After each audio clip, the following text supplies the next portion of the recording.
It had something to do with my idea, my concept of the true West. The West became very real when I stayed with the old couple. I stayed with them on weekends.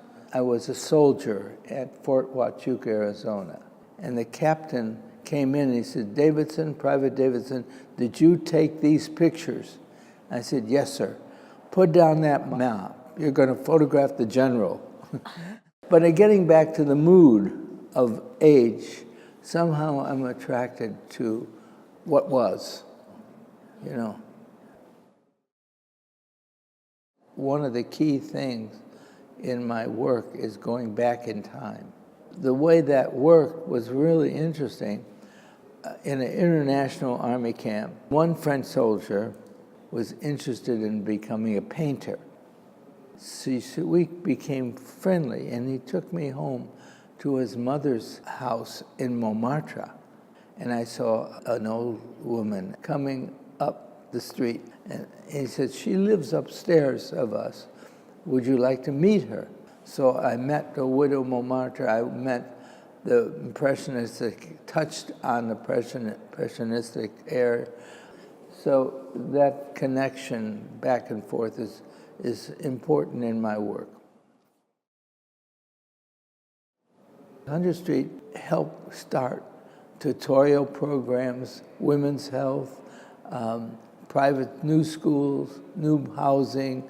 All that took off from the Citizens Committee. When the book was published in Museum of Modern Art exhibited, I tried to get the books to the community so they could use them. So there's still a remnant of what was, but now they fix up the buildings. And so I received a fellowship from the Open Society. I photograph sensual, vulnerable young kids. I didn't enter their homes. It was all pretty much street. But my wife, over a number of years, with the gang leader, talked about his mother.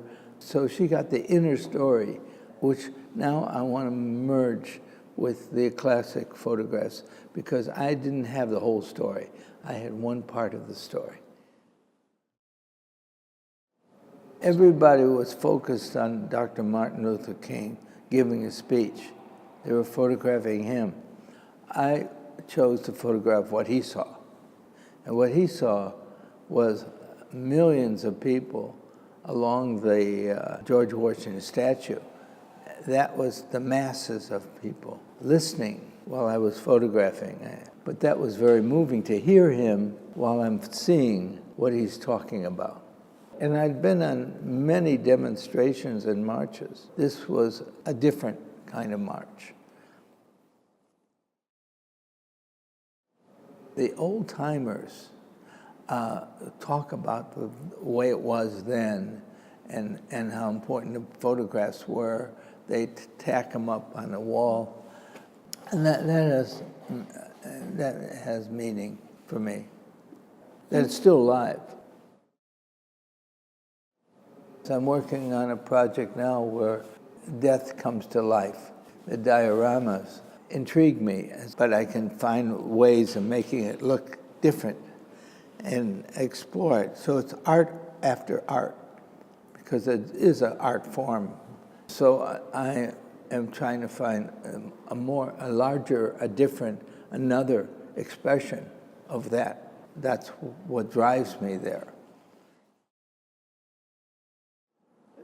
It's more like I'm growing in this climate and it begins to open up on me. I mean, in the case of the dioramas, when I was working with digital, that was so easy, so incredibly easy. But now I'm working analog.